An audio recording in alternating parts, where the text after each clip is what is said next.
Welcome to the Collecting Insight podcast. I'm Lori. And I'm Sara. And we're here to share our exploration into being human. Inspired by coffee meetups, we dive into topics that confound, mystify, and inspire us, leading to a space where we can better understand and enjoy this precious life. Our perspectives are definitely distinct, but it's the intersection between them that our most amazing conversations and insights erupt. We are so excited you're here. Let's get started.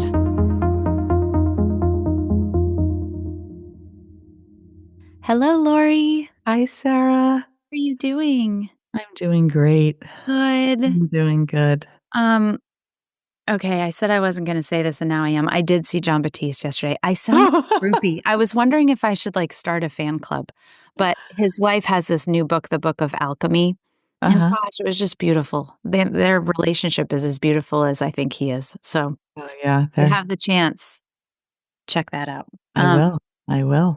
So today we have another insight exchange, but I was hoping that I could start with something that I heard last week that I want to share with you. Sure. So I was on a walk with a friend who I adore and respect and admire and all of the things. And we got to the end of the walk and she expressed some sadness, I think, over something that I had said. And I'm not sure if I said it on this podcast. I think I probably have, or if I said it with my dear Joy Love. But either way, I just wanted to sort of share it with you and then maybe share it with our listeners just in case other people are kind of feeling the same way. Okay, what is it? So she indicated that at some point I have said that there are no bad people. And as she sort of looks around the world at so many of the horrors that are happening from her perspective and the horrors that have happened, it really bothered her that I would think that there were no bad people. And she said something to me, about her own family. Like if something happened to her family, to a member of her family, would I think that the perpetrator of that was not a bad person? And we had the most amazing discussion about this and actually didn't necessarily come to a space of agreement necessarily, but absolutely understand each other. Mm-hmm. And so I don't know. Have you heard me say that before? I don't know that I've heard you say those exact words, but it doesn't surprise me that you said them. And I feel, I think you've probably said it. Okay. Well, you know what I remember from one of our earlier podcasts is I said, I don't think people change. Oh, right. And Yeah. it's sort of similar content, right? And you kind of pushed me on that. Yeah. And I felt like, wow, I should revisit that. And so I think I have changed my view on that a Yeah. bit. I don't think people always do, but yes. so and I think people do bad things. Yeah. Yes. People do bad things. Why do they do them? That's the question. Totally. And that's what right? we got And it's deep. it's the background. It's like what drove them to do these horrible things. Yeah. There's usually a reason. Yeah. Not that that's good or not makes that it okay. excuses it or justifies doesn't excuse it. any of the behavior. Yeah. Well, and we got deep into that as well because she was like, is that what you're saying? Are you saying that that's just bad behavior? And I mean, she's talking, this is, would we say that someone like Hitler was just exhibiting bad behavior? And so that's, this was sort of where we were. And I said, to me, the issue is not necessarily the bad, because I do think that there are evil things. Evil. I'm just going to say evil without a noun. I'm going to use it as a noun. There is evil in this world. We got to the point where the distinguishing characteristic is the word people, because I see every person as a divine soul. So I see every person as almost the baby that they were born as. And Mhm. so if a person is a divine soul, you can't it's hard to see them as bad if they're divine. Does that and so that's where we finally got to is that it's the it's what we view as people. It's not really the bad word because it's what how we conceive of people. Do we see them as this sort of bodily form or do we see them as the soul? And the reason that I say it is because I think of people as their souls. Yeah, I think babies are born as divine Me too. souls, but I do think that that gets messy with life, right? With 100%. Yes. with bad things that happen to them along the way, and Yep. it's very it's I complicated. know. It's very complex because Yes. you also can have 2 people that have had 2 horrible upbringings Mhm. and have been very abused, and one goes in one direction and one goes in the other because of their innate personality, right? Totally. They're Yeah. either broken or they're going to rise above it, right? Yeah. And if you're broken, you could just be into yourself or you could do bad things, Yeah. right? Well, and like, because I also believe that, my belief system, which I know is not everyone's, is that there are sort of, we live different lives. And so in this life, the experience was that I was going to do XYZ or that quote unquote bad person was going to do XYZ. And we were all going to sort of experience and expand because of it. Um, so we sort of got to the place where because because I now exist in this space that I didn't always, but of seeing things from a really macro level. It was so sweet because she was like, I want you to be the way you were.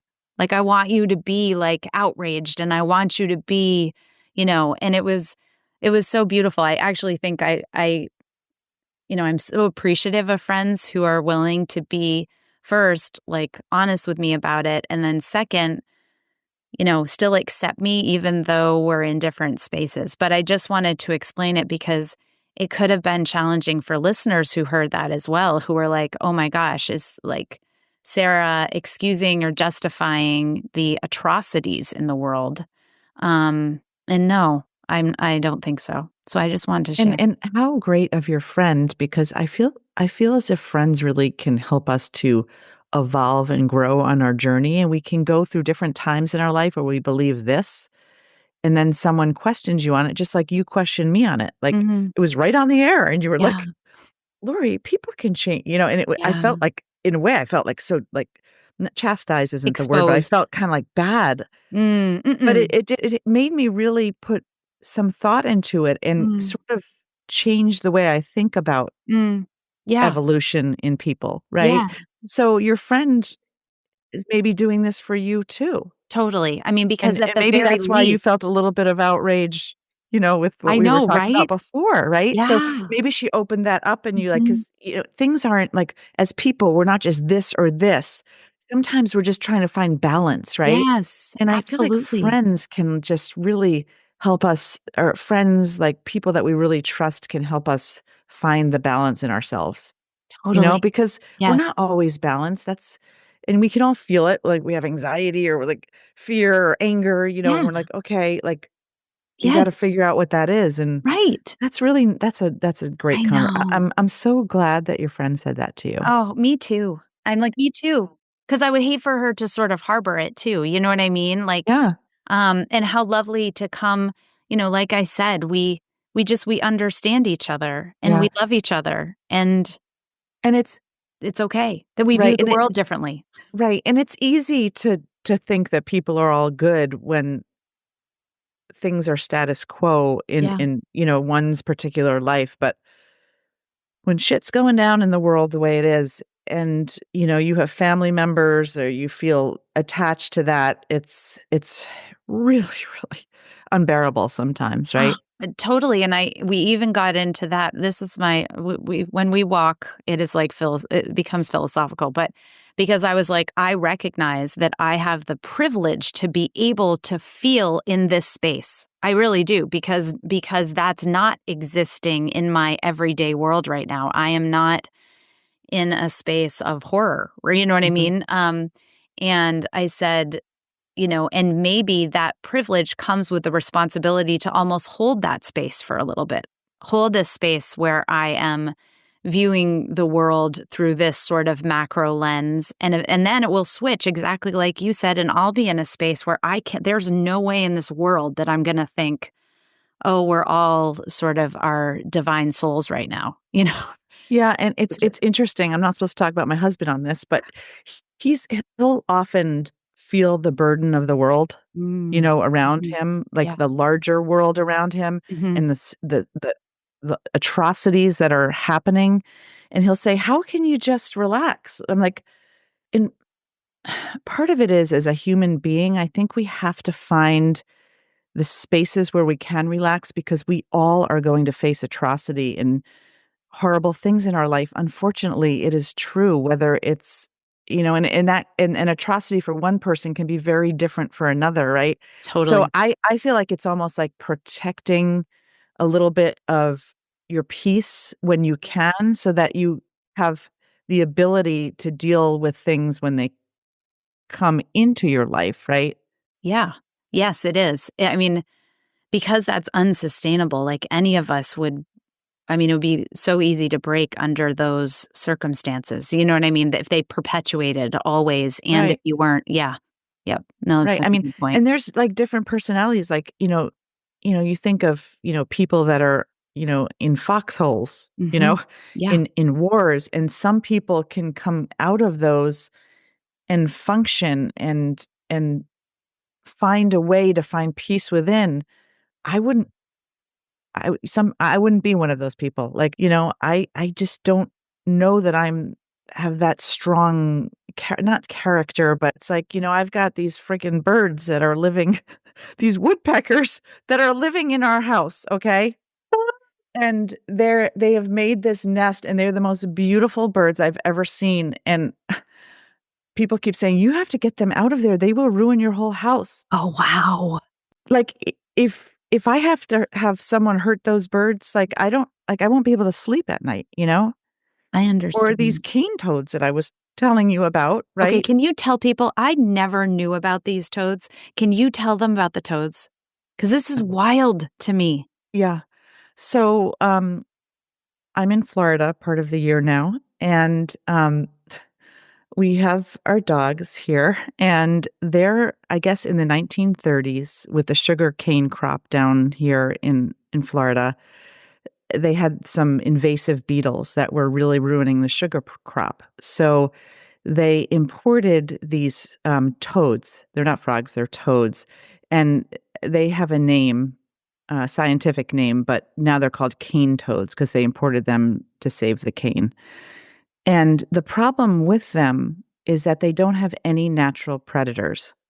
Like, and so people around, they're very poisonous to dogs, and they could be to people too if they squirted you in the face or something. But if a dog licks them, they have 10 minutes, and you have to try to like take a hose and Dawn Oh dish my gosh. water and wash it sideways so they don't ingest it. And so we've had a couple of runs with our dogs, even on leashes with like headlights on our, because they come out at night and they seem to be all over our little teeny lawn here.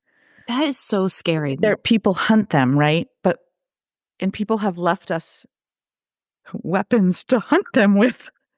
They're trying to help us, right? Because they know we've had issues, and we can't bring ourselves to do it. I understand. I've never even heard of them before. I mean, and how scary is that? And they come out, you see them, people run over them a lot in the rain because they're out all about, and, Do they have yeah, distinguishing characteristics about them, or do they uh, just look like a toad like we would find here in the Northeast?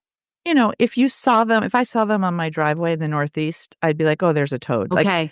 they're bigger, Yep. and they have these spikes on their back. Um, they almost look a little bit like have alligator bumps Yes. on them. Yeah. But even if you throw them in the alligator pond, if someone throws them in there dead, the alligators won't eat them because they have no one will go in there. That's They how know. poisonous they are. They Well, know. that just rocked my And they live 60 years, I hear, Oh, wow. and they're just procreating. I can tell you that.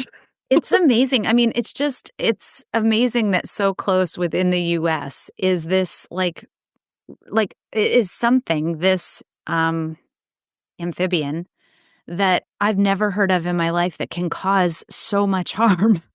That's what Thank goodness that someone told us because Right. I would have just, I wouldn't have been worried about it. And we've had 2 instances now where we've been almost in tears watching the Oh, dog, but we must have held them back because it yeah, happens quickly, they hop and then the dog hops and right. It's like a they public can service announcement for yeah, anyone in Florida. for for Southern Florida, right?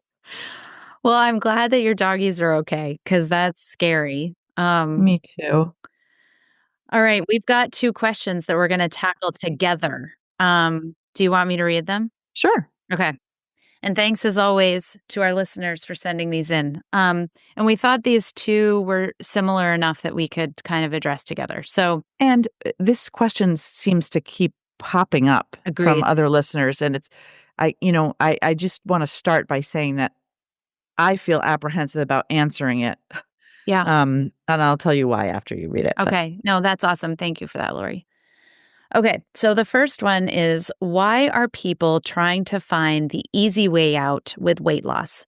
Ozempic, gastric sleeve surgery, pills, diets, etc. Why so extreme with body image and food? And the second question, as a young woman, not yet 30 but close, why do so many of my peers resort to Botox, extreme expensive facials, and other treatments that typically were only used by older women? Why can't we embrace a random gray hair or slight wrinkle? It's expensive and leads to repetitive treatments like an addiction. mhm. Yep. So, these are thought-provoking questions that highlight complex intersection of, like, our societal norms, our personal choices, our cultural pressures regarding beauty and aging, right? And as you, Sarah, like, I just wanna before we even begin to attempt to answer this, that many women that I love and admire in my life, I know use Botox. Yeah. So I know neither you or I are judging in Mhm. any way, shape, or Mm-mm. form. Mm-mm. Um, we're not trying to be like high and mighty. It's not all that. No, That these questions just keep popping into our inbox from readers. So even though we've touched on it a bit, we just like think it's people want time. more. Yeah. Yeah, yeah. Mhm. Um, yeah, we've talked about this a little bit before on one of our older episodes, but in my opinion, I think part of what's caused this is the representation of women in media and social media. Mhm. And so people in Hollywood and, news broadcasters have this standard where you're not allowed to see a wrinkle, an expression, anything out of place. And what irks me about that is that the men sitting right by their side during the broadcast have all the wrinkles, they're balding. Like, Mhm. why the double standard, and why Mhm. as women do we allow that? And Mhm. would they hire the woman if Mhm. they were wrinkly? If it's Yeah. just it's there's so much to this. Mhm. It does make me sad that young women in the prime of their beauty and young life feel the pressure to do this, to spend money on this, to take their time away from their life, like just dealing with this. It may I That makes me sad for them because I mean, if you're not beautiful when you're 30 or in your 20s, like I mean, that's Mhm. the prime of like youth and beauty and feeling good. So I don't Yeah. yeah. Yes, societally for sure. And, I love your comment about, the sort of television person and whether they'd be accepted, because that's what my husband brought up to me when I was having this conversation is that, because to me, I I think I, of course, just like we just talked about, think about these 2 questions a little bit differently in that, it's sort of like it's asking yourself honestly why it bothers you what someone else is doing. Uh-huh. And I say that because without judgment, because that's what I do with myself. I'm just like, okay, why does what someone else is doing with their body or appearance irking me? And I think there are two reasons. Number one, either part of me could wish that I may not be doing it for a reason, and I might wish that I could.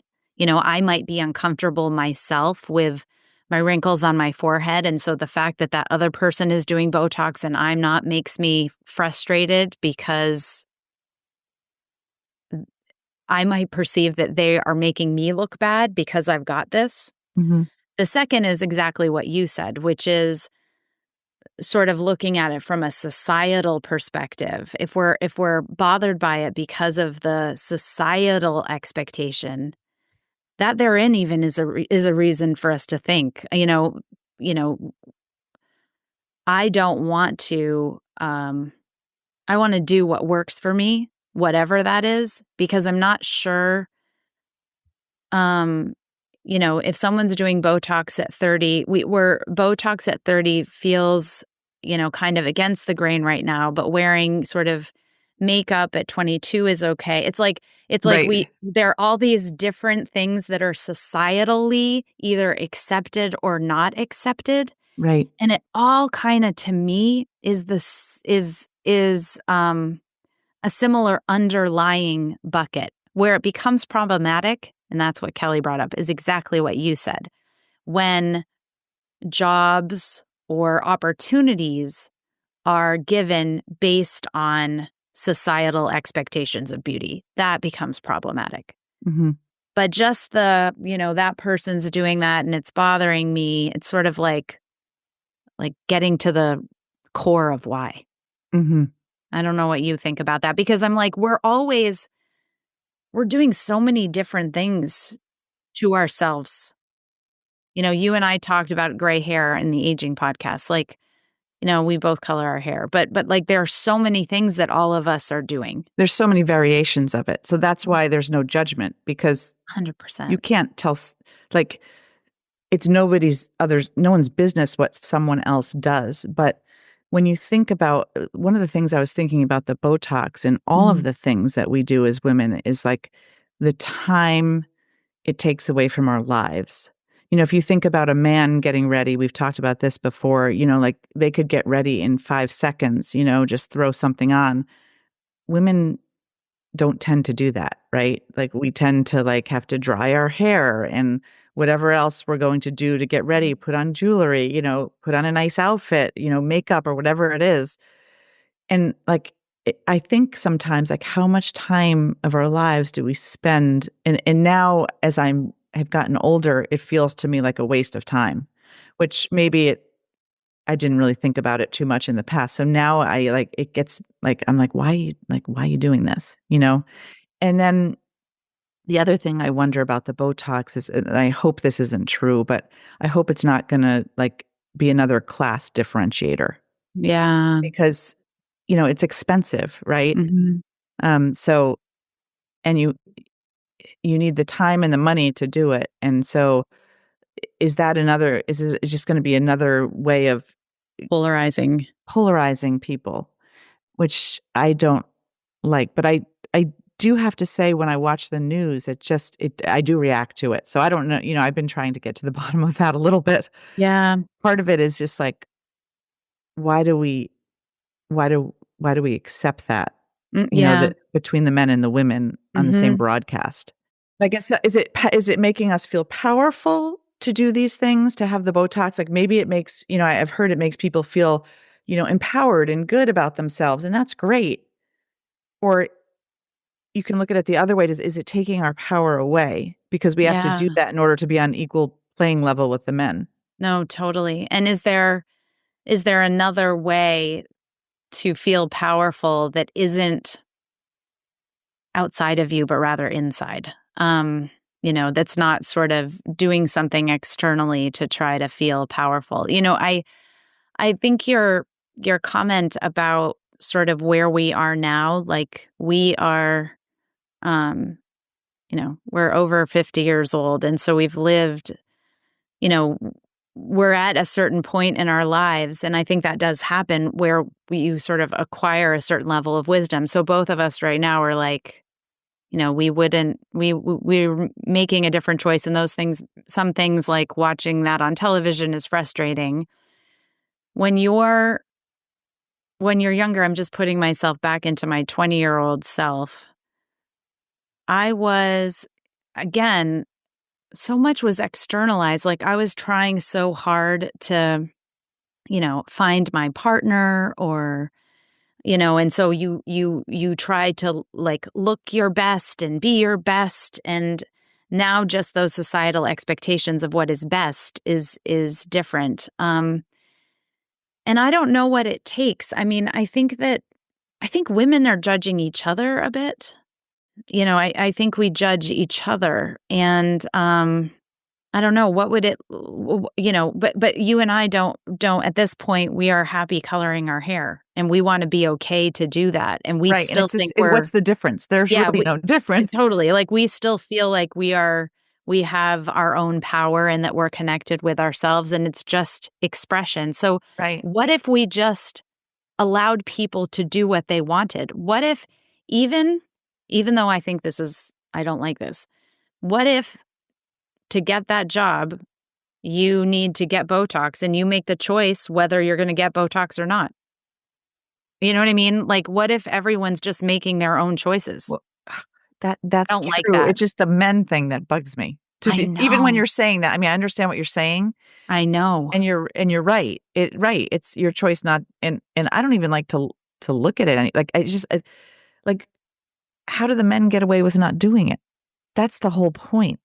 Because they're not judging each other based on it, are they? And not just that, like, I do think about animals too. I think about procreation. I don't know why here I go, but, you know, if we're like animals and procreation is something that drives us, then youth is valuable potentially. Youthful women is valuable to men. Ah, okay. Now you're getting to the crux of it. Do you know what I mean? Yeah. And so i- Because like it doesn't matter how old the men get, they can still procreate. yes. Oh God, Sarah, you're like that. Like This is the crux of it. okay, cuz like that's what I sort of see, and that's completely frustrating and also biological at this juncture. Right. Um and so the question is like, and I don't know because it's like animals. I'm not sure that that that's going to be easy to shift. We have to just shift ourselves in Right. relation to it. Right. Wow. Okay, I Yeah. think you've said this on the air before, and it's I don't worth remember. repeating. I maybe because I feel like I'm having a deja vu here, but and I think you shifted me the last time, but maybe I need to hear it a few times here, you know? No, but it's hard. I mean, Yeah. because these listeners, like, I totally understand. Like, and then with regard to sort of the Ozempic and all of that, I mean, it's all the same. And I get that it appears, extreme, but it's so hard to judge another situation. I mean, we really can't. You say that all the time. Like we don't know. We just don't know someone else. So all we can really do is make the best choices we can for ourselves and then be accepting of just who the other person is Right. if it relates to this stuff because there's something that's driving them and it's theirs. Yeah, right. I don't know if we've satisfied Well, these I individuals. think you're onto it. It's the procreation. It goes Mhm. right back to the animalistic drive to procreate, and Yeah, the males don't, it doesn't matter what they look like because they have to be attracted to the female. I know. But why are male ducks more colorful than the females then? I love it. Good question. Why are they pretty? Wait, isn't that I correct? don't Isn't know. it the Yeah, I think males, it is. the Yeah. mallards No, that it's have definitely. like the colorful, pretty heads? Why is it opposite? Or maybe I I have it don't know. wrong. Do I have it wrong? No, no, there are Okay. different species. I think you're right with ducks, and I think there are different species who I mean, all species procreate differently. I mean, some procreate just with themselves. Like they don't need someone else. I mean, but for us, this is right now our biology. And I think it is frustrating, but Yeah. I don't know. But I do appreciate these continued questions because it also, Lori, and I think I told you this, like it's something that I hear out and about all the time. Oh, it's constant. I've been sitting in groups of women where people say, why don't you do it? Like you can go here. You like just like Yeah.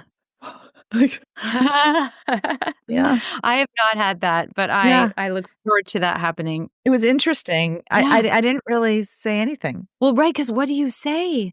Well, because then that's the same thing. That's someone sort of assigning, like, let's just say, because I do color my hair, that I, to someone who has gray hair, was like, you should really consider coloring your hair. It's great. That's like my lens putting myself on someone else, which they may be totally different to me.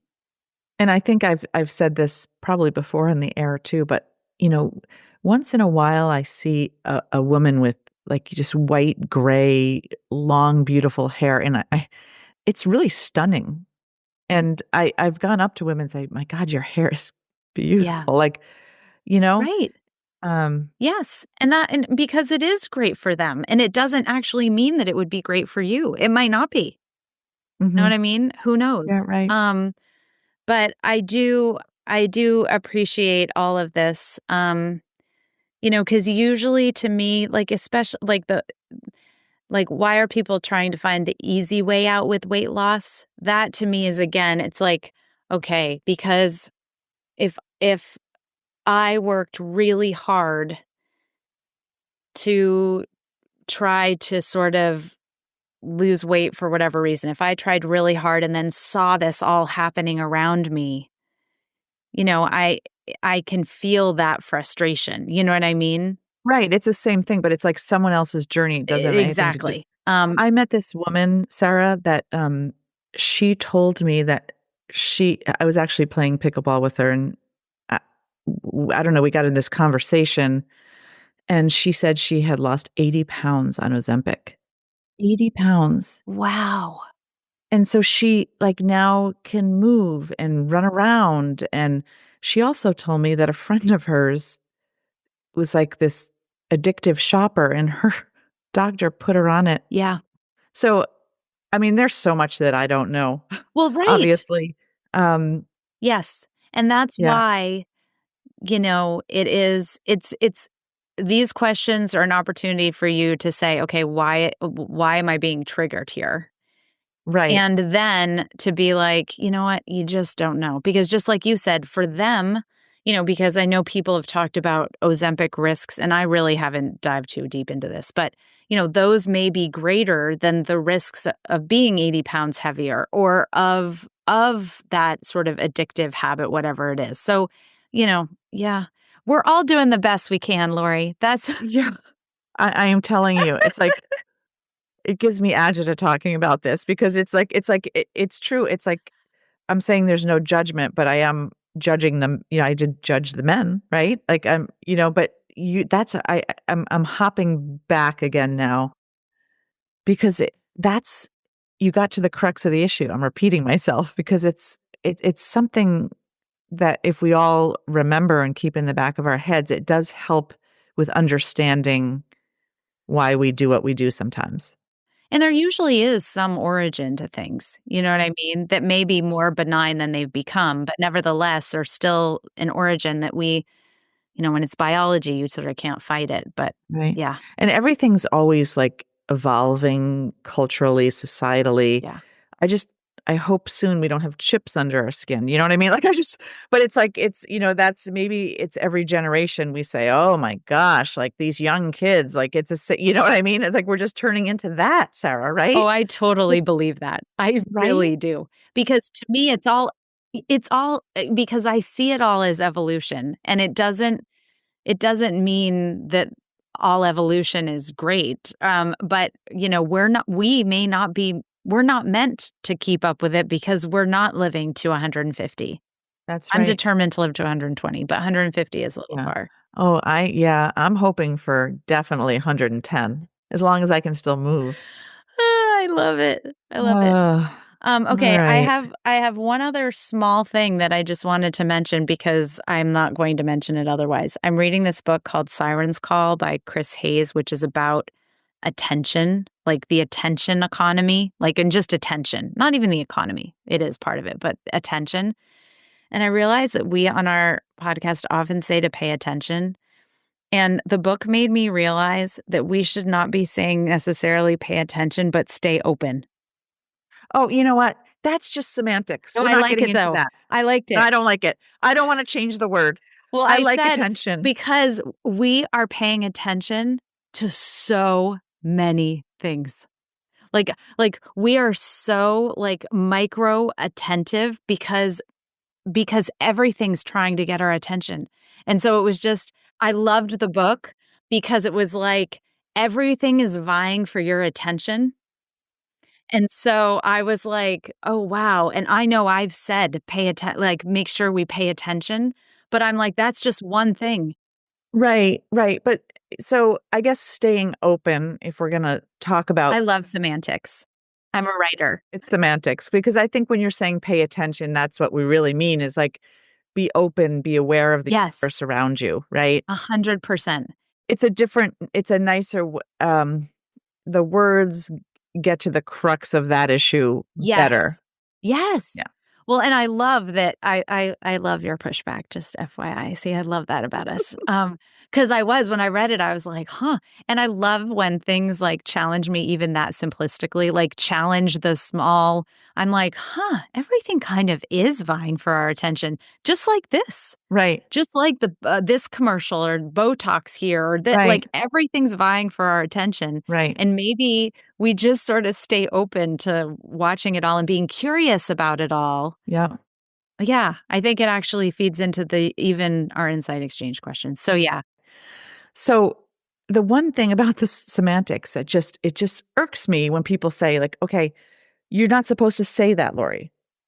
And then I'll say, "Well, why not?" Like, you don't know what that's what I meant. That was the meaning behind what I said. Just because someone else interpreted this way doesn't mean we all have to keep changing our semantics because it's never going to align exactly because you don't really know what the meaning behind it is. So just stay open. I know. Well, Stay it's open to understand, like, instead of judging someone else, just listen. This is what I say to my husband all the time. He's coming up a lot today. Listen to understand, not to Yeah. jump on Yes. someone's, like, ask a question Yes. about what they're saying if you Yes. think the meaning is derogatory or negative or something, Yes. and allow them the opportunity to explain a little more because we can keep changing the words for something, but really all that matters is what the intention is. If we know what your intention is. Right, but the only way to know what someone's Yes. intention is to Yes. not judge and ask. Well, and that's why in this case, let me just say that Chris Hayes in this book doesn't talk about paying attention, so it was Okay. me. And I'm so he says nothing about paying Yeah. attention. It was me thinking about how many times we say that. Yeah. And I was like looking at that to for me that requires further explanation exactly what you're saying because Right, I'm like right. what I really mean when I say that is not to like scan and be like pay closer attention to this, Yeah. it is to stay open and to stay curious. But semantics, let me just say that words are so challenging and even in this first discussion that I had with my friend about the bad people, we were breaking down semantics because it's all that we have to communicate, you know? That's right. It's and it's really I can't remember who said this, but my friend says it, but words are too small a vessel. They really are. So it's like hard. It's hard for us to even convey. You know what I mean? What we mean. So Right. I just wanted to expand on it because when I read the book, I was like, this is what I mean by it. Yep. So I just wanted to Well, share. thank you, Sarah. I bet you just want to say you like the book and stay Well, no, open. right. No, I just, I'm learning all the time, which I think you feel that way too, don't you? Like, it's just like I'm always learning. Well, And it's nice when you have, I think different perspectives helps one to learn, yeah, right. right? It's just that's the way you stay open and pay Yes, attention and, the right. whole thing. Yep. Totally. Yep. Well, huge thanks to our listeners for the 2 questions. They're great because they really are on everyone's mind. So thanks for allowing us the opportunity to address it, more deeply. And Lori, thank you. Thanks as always. Thank you. I have a lot of fun with our chats, so thank you. Me too. Have a great day. And thanks, everyone. Again, like reiterating what Sarah said for these great questions. Please keep them coming. There's a link in our bio where you can submit any question anonymously. And we'd love for them to keep coming because they're really interesting. And I think it's great to have anonymous questions because they're on all of our minds. And sometimes we don't, it's hard to ask them with your name attached. So I think it's wonderful, so. Me too. All right, Sarah, have a great day. All right, thanks, Lori. Thanks, everyone. Thanks, everybody. Bye. Bye.